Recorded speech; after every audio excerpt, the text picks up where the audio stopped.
책을 통해 더 위대한 우리 자신을 만나고자 합니다. 안녕하세요. 제우의 서재 한재우입니다.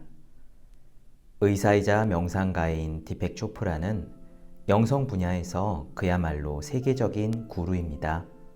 오늘은 디펙이 지은 초창기 저서 우주 리듬을 타라 중에서요. 어떻게 할 때 일이 저절로 잘 풀리는지, 기쁜 일들이 연이어 일어나는지 그 해답을 다룬 부분을 찾아 나누어 드리겠습니다.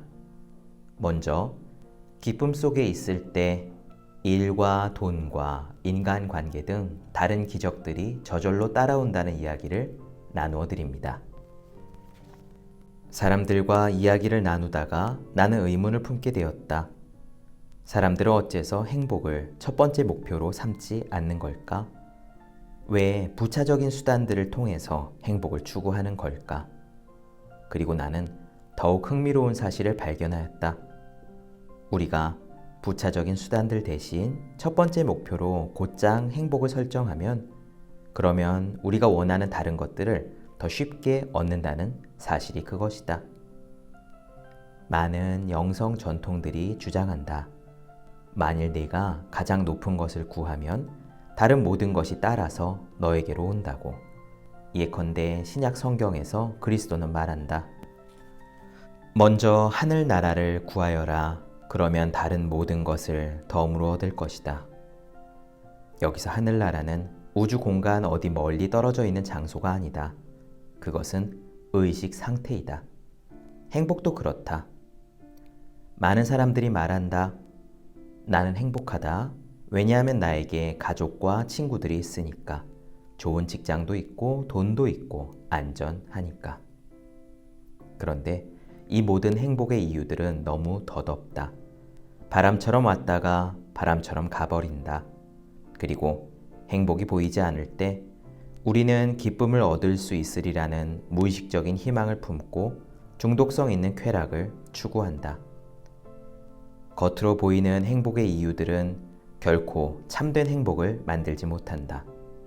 기쁨은 의식의 내면적인 상태이다. 의식의 내면적 상태에 따라서 우리는 세계를 인식하고 경험한다. 기쁨의 내적인 근원, 우리의 창조주, 바탕, 내적 자아와의 긴밀한 연결이 원인이고 행복은 그 결과다. 당신 안에 있는 기쁨의 근원에 연결되어 있지 않으면 당신이 경험하는 행복이 바깥의 환경에서 오는 것이라면 그러면 당신은 당신이 처한 상황과 당신이 만나는 사람들한테서 은혜를 입고 있는 것이다. 이런 종류의 행복은 언제 부서질지 모른다. 세계의 가장 오랜 철학서 가운데 하나인 베단타는 말한다. 이유가 있는 행복은 그 이유라는 것이 언제든 사라질 수 있기 때문에 다른 형태의 비참함일 뿐이라고. 아무 이유 없는 행복, 그것이 바로 우리가 경험하고 싶은 행복이다. 행복은 처음부터 우리 안에 있는 의식 상태이지만 자주 어지러운 마음들로 덮여 있다. 아름답게 떠오르는 아침 해가 구름 뒤에 숨어 있듯이 우리 안에 있는 행복도 매일의 번잡한 관심사들 뒤에 숨어 있다. 사회생활을 하면서 깨어있지 않은 때가 많기 때문에 자기 가슴 깊은 곳에 숨어있는 하늘나라를 한번 보지조차 못하는 것이다. 그래도 우리는 이런저런 제약의 구름 위로 솟아올라 우리 안에 있는 진정한 기쁨의 근원을 다시 발견하는 법을 배울 수 있다. 진정한 기쁨을 되찾게 되면서 놀랍고 기적 같은 일들이 일어나기 시작한다. 행복이 저를 표현하는 것과 함께 우리가 우주에 창조하는 힘에 연결되었음이 느껴진다. 아울러 우주와 연결되면 무엇이든지 우리가 원하는 대로 이루어진다는 그런 느낌이 든다. 내면의 행복이 우리 삶으로 표현될 때 우리 안에 엄청난 힘의 방대한 저장고가 있음을 발견한다. 그 힘이 우리를 두려움과 온갖 제약으로부터 자유롭게 해주고 평소에 갈망해온 풍요로움을 누리게 해준다. 그보다 중요한 것은 그 힘이 우리의 인간관계들을 충실하고 건강하게 만들어준다는 사실이다. 우리가 존재하는 것만으로 주변 환경을 더 밝고 평화롭게 만들 수 있다. 게다가 사람들이 몰려와 우리를 지원하고 자연조차도 우리가 하려는 일을 돕는다. 행복하게 살수록 우연한 동시 발생 형태로 우리의 욕망이 저절로 충족되는 경험을 많이 하게 된다. 영성 전통들은 이것을 은혜 입은 상태라고 부른다. 자기가 있어야 할 시간, 있어야 할 공간에 정확히 있게 되고 자연현상이나 행운의 도움을 받을 때 사람들은 은혜를 입는다고들 말한다. 은혜를 입은 상태에서는 우주의 뜻이 우리의 생각을 엿보아서 우리의 욕망과 의도를 그냥 마음속에 품고만 있어도 모두 채워주는 것처럼 보인다. 네, 그렇습니다. 먼저 하늘나라를 구하여라. 그러면 다른 모든 것들이 거기에 덧붙여 주어지리라. 정말 삶의 핵심적인 메시지이자 귀한 법문이자 아름다운 복음이라고 생각합니다. 다만 여기서 말하는 하늘나라는요, 사후에 가는 천국 같은 세계가 아니라는 사실이 중요합니다. 우리의 의식 상태예요. 종교 심리학 분야의 명저 종교 체험의 다양한 모습들이라는 책을 쓴 윌리엄 제임스는 사람의 의식은 하나가 아니라 여러 가지 서로 다른 의식들의 연합체라고 밝힌 바 있습니다. 술 마신 상태의 의식과 몰입할 때의 의식은 완전히 다른 사람이죠. 그리고 부부싸움 중에 화를 쏟아내는 상태와 잠들어 있는 아이를 보며 무한한 사랑을 품는 상태는 완전히 다른 의식입니다. 그렇다면 우리가 우리에게 가능한 최상의 의식 상태를 늘 갖기 위해서는 어떻게 해야 할까요? 사람들은 긍정적인 생각이라는 표현을 제일 먼저 떠올릴 겁니다. 물론 그것도 좋습니다. 하지만 더 궁극적인 답이 따로 있습니다. 더 궁극적인 길은요, 긍정과 부정 그 너머에 있습니다. 제가 태도 수업에서 흔들리지 않는 담대한 태도를 갖는 걸 목표로 가져야 한다라고 강조한 것과 같은 맥락입니다. 디펙 초프라의 이야기 계속 들어보겠습니다. 에고는 당신이 만든 감옥이고 지금 당신은 그 속에 스스로 갇혀 있다. 그것이 그런 줄을 어찌 아는가? 당신 몸에서 불편함이 느껴질 때마다 당신의 에고가 당신의 내적인 자아를 덮어 씌우고 있는 줄을 알아야 한다.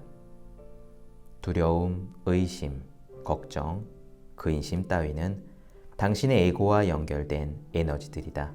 그런 에너지를 소멸시키는 가장 좋은 방법은 당신의 몸을 느끼는 것이다. 당신 몸에서 일어나는 감각들을 그냥 느껴라.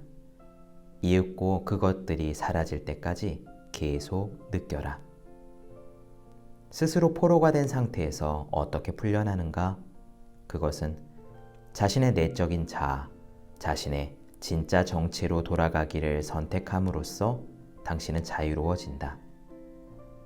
당신이 누구 아래에도 있지 않고 누구 위에도 있지 않다는 진실을 느낄 때, 다른 누구를 통제할 필요가 느껴지지 않을 때, 다른 사람들에게 있는 그대로 존재할 공간을 마련해주고 아울러 당신 자신에게도 있는 그대로 존재할 공간을 마련해 줄 때, 그때 당신은 스스로 만든 감옥에서 풀려난다. 더 이상 자기의 견해에 의존하지 않을 때, 더 이상 잘 알지도 못하는 사람을 극도로 좋아하거나 싫어하는 편견에 걸리지 않을 때, 그때 당신은 자유롭다. 분노와 두려움의 부추김을 받지 않기로 선택할 때, 경쟁심보다는 겸손한 마음으로 행동할 때, 허세보다 부드러움으로 남을 대할 때, 누구를 헐뜯기보다 남을 추켜 세워주는 말을 할 때, 그리고 오직 당신의 사랑만을 표현하기로 선택할 때, 그때 당신은 자유로워진다. 기적 수업이라는 영적 가이드북에 우리가 하는 모든 결정은 불만과 기적 사이의 선택이라는 내용의 기도가 나온다. 불만이야말로 우리의 영혼에 그늘을 들이우는 에고의 드라마이기 때문에 불만을 내려놓을 때 우리는 기적을 선택하게 된다. 모든 불만과 판단, 분노를 내려놓을 때 당신은 진실로 자유로워져서 당신의 영을 발견하게 된다. 힘의 원천은 바로 거기에 있다. 모든 일이 저절로 이루어지는 힘의 원천 말이다. 영의 세계가 모든 힘의 근원이다. 힘의 다른 근원은 아직 없었고 앞으로도 없을 것이다. 세상에서 힘으로 통하는 것은 남을 조종하고 통제하는, 그래서 폭력과 고통을 자초하는 진짜 두려움이다. 새로 창조하는 힘, 변형시키는 힘, 사랑하는 힘, 치유하는 힘, 자유롭게 해주는 그런 힘이 진정한 힘이다. 우리의 가장 깊은 자아, 참으로 존재하는 자아와의 연결에서 이 힘이 나온다. 진실로 힘 있는 사람들이 대상들에게 의존하지 않고 자기 자신에게 의존하는 까닭이 바로 여기에 있다. 이 두 개념은 조금 더 설명이 필요하다. 대상에 의존한다는 것은 스스로 만든 자아상이나 경험의 대상에 자기를 일치시킨다는 뜻이다. 대상에 의존하는 사람은 남들의 눈을 통해서 자기를 평가하고 이해하고 판단한다. 그런 사람들은 조건에 맞춰서 생각하고 조건에 맞춰서 반응하는 특성을 지닌다. 사회가 만든 조건들의 최면에 걸린 상태로 살아간다는 이야기다. 이렇게 대상에 의존하는 삶의 첫 번째 특징은 피곤함이다. 왜 그럴까? 상대하는 모든 것들에 자기의 힘을 모두 쏟아야 하기 때문이다. 결국 그것은 우리 몸을 불편하게 하고 심하면 병들게까지 한다. 대상에 의존하는 삶은 불행의 근본 원인이다. 베다의 가르침에 따르면 행복한 삶이 건강의 가장 중요한 요소라고 했다. 대상에 의존함의 반대는 자기 자신에게 의존함이다. 자기에게 의존할 때 우리는 내적인 자아, 우리 영혼의 변치 않는 본질에 우리의 정체를 일치시킨다. 그때 우리는 처해 있는 상황이나 형편, 환경에 상관없이 경이로움을 느낀다. 물론 사람이 행복한 데는 이유가 있게 마련이다. 누가 사랑해요 라고 말하면 당신은 행복해진다. 복권에 당첨되어 100만 달러가 생기면 당신은 행복하다.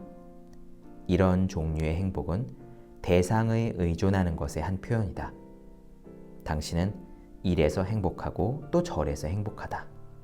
그러나 내적인 기쁨은 다르다. 상황, 형편, 사람, 사물로부터 독립되어 있다. 내적인 기쁨을 느낄 때 당신은 아무 이유 없이 행복하다.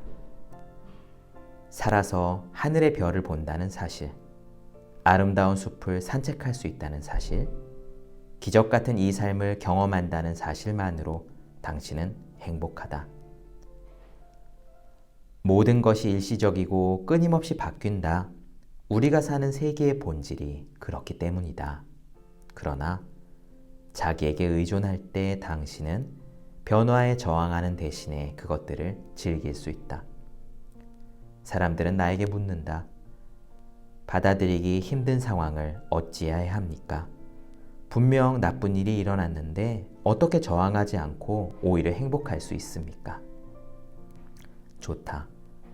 당신의 근원으로 돌아가서 무엇이 일어나고 있는지 살펴보라. 모든 것은 오고 가게 되어 있다.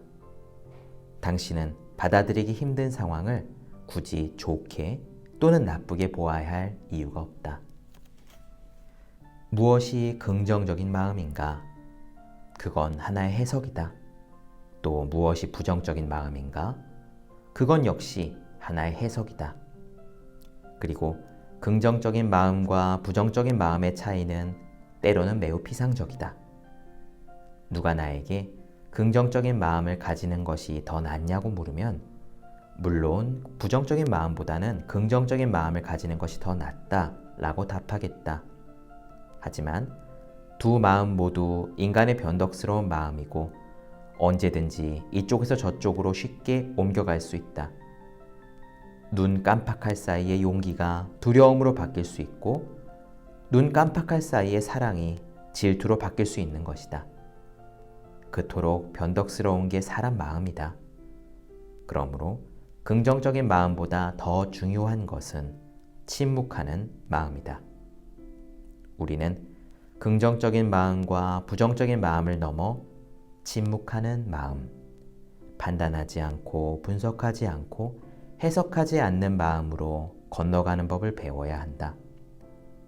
말없이 지켜보는 가운데 우리는 내적인 침묵을 경험한다. 그 순수한 침묵 속에서 우리는 우리의 근원과 다른 모든 것들에 연결되어 있다는 느낌을 받는다. 이 연결에서 나오는 부드러움은 자연 발생적이고 발전적이다. 침묵 속에서 우리는 그냥 물결을 타고 흐르며 모든 상황, 형편, 사람, 사물에 대해서 저절로 판단, 분석, 해석하지 않게 된다. 침묵 속에서 내적인 에너지가 일어나 모든 상황을 딱 적절하게 바꾸어 놓는다. 바로 그런 까닭에 지속되는 행복의 열쇠는 더 이상 행복을 구하지 말고 이미 자기한테 있는 행복을 알아차리는 데 있다. 당신이 행복을 구하는 한 결코 그것을 얻지 못할 것이다. 눈앞에 모퉁이 하나 넘어 바로 거기에 행복이 있을 거야 라고 생각한다면 당신은 끊임없이 이어지는 모퉁이를 계속 돌아야 할 것이다. 진정한 행복의 열쇠는 긍정과 부정을 함께 넘어선 장에서 놀이를 즐기며 사는 데 있다. 그 장이 바로 당신의 근원, 매혹적이고 거룩하고 기쁘고 자유로운 당신의 근원이다. 인간의 참 본성은 존재이다. 생각이 아니다. 지속되는 행복을 누리기 위해서 당신은 생각 너머로 가서 내적인 평화를 맛보아야 한다. 긍정적인 태도를 갖추어야 한다는 말이 아니다. 슬픔을 벗고 행복 속으로 들어가라는 말도 아니다. 행복과 슬픔을 당신은 함께 넘어가야 한다. 시인 루미는 그의 아름다운 시에서 이렇게 말한다. 올바른 행동과 그릇된 행동이라는 관념 너머에 뜰이 하나 있다. 거기서 내가 너를 만나리라. 그렇다. 그 뜰은 생각의 영역에 있지 않다. 모든 개념과 관념과 해석의 너머에 있다. 루미가 언급하고 있는 그 뜰에 당신의 욕망을 표출시키는 힘이 있고 온갖 두려움과 한계를 벗어난 자유가 있고 그리고 자연의 지원을 받아 즉시적으로 욕망이 충족되는 은총이 있다. 자신의 부정적인 면과 긍정적인 면을 함께 드러내 보일 때 당신은 망가지는 게 아니라 온전해진다. 자기의 그늘을 불편해하지 않고 태연히 끌어안을 때 당신은 말할 수 없이 매력적이 되고 당신 인생은 굉장한 모험으로 된다. 자신의 모호함과 어수룩함을 불편해하지 않을 때 당신은 자연스러워진다. 그리고 세상에는 자연스러운 만큼 아름다운 것이 없다. 자신의 장점과 단점, 강함과 약함을 불편해하지 않을 때 당신은 단순하고 소박한 인간성을 빛낸다. 하느님 고맙습니다. 저를 이 모양으로 만들어 주셔서 저에게는 좋은 점도 있고 나쁜 점도 있습니다.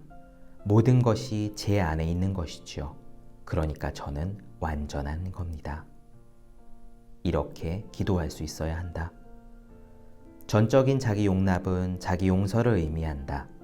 자기를 용서할 때, 더 이상 자기를 심판하지 않을 때, 그때 당신은 남들도 심판하지 않을 것이고 세상의 갈등 또한 그만큼 줄어들 것이다. 당신이 있는 그대로의 당신을 받아들이면 그리고 있는 그대로의 당신을 사랑하면, 그러면 당신은 엄청나게 매력적인 존재로 된다. 당신이 곧 이 자연이기 때문이다. 네, 어떻게 들으셨는지요? 핵심은 세 가지인 것 같습니다. 온전한 기쁨과 행복에 머물 때 인생은 저절로 잘 풀립니다. 온전한 행복과 기쁨에 머물기 위해서는 생각 이전의 고요한 상태, 존재의 상태에 들어가야 하지요. 그 존재의 상태는 장점과 단점, 긍정과 부정, 성공과 실패 등 모든 상반된 것 이전에 있습니다. 절대적 침묵, 무조건적인 받아들임, 그리고 무한한 감사, 바로 그것입니다. 자신의 단점을 감추거나 미워하지 마세요. 그건 역시 자신의 일부입니다. 자신의 모든 면을 아낌없이 사랑할 때 우리의 의식은 존재의 평화로운 상태로 들어갈 수가 있습니다. 그리고 바로 그 순간이 이 우주가 내 편이 되는 순간입니다. 책을 통해 더 위대한 우리 자신을 만나고자 합니다. 제우의 서재, 오늘은 디펙 초프라의 우주 리듬을 타라 나눠드렸는데요. 내용이 흥미로우셨다면 이 책 직접 읽어보시기를 권합니다. 저는 여러분들의 구독, 좋아요, 그리고 댓글 기다리고 있겠습니다. 오늘 방송 여기까지 할게요. 전 다음 시간에 뵙겠습니다. 함께해 주신 여러분 모두 고맙습니다.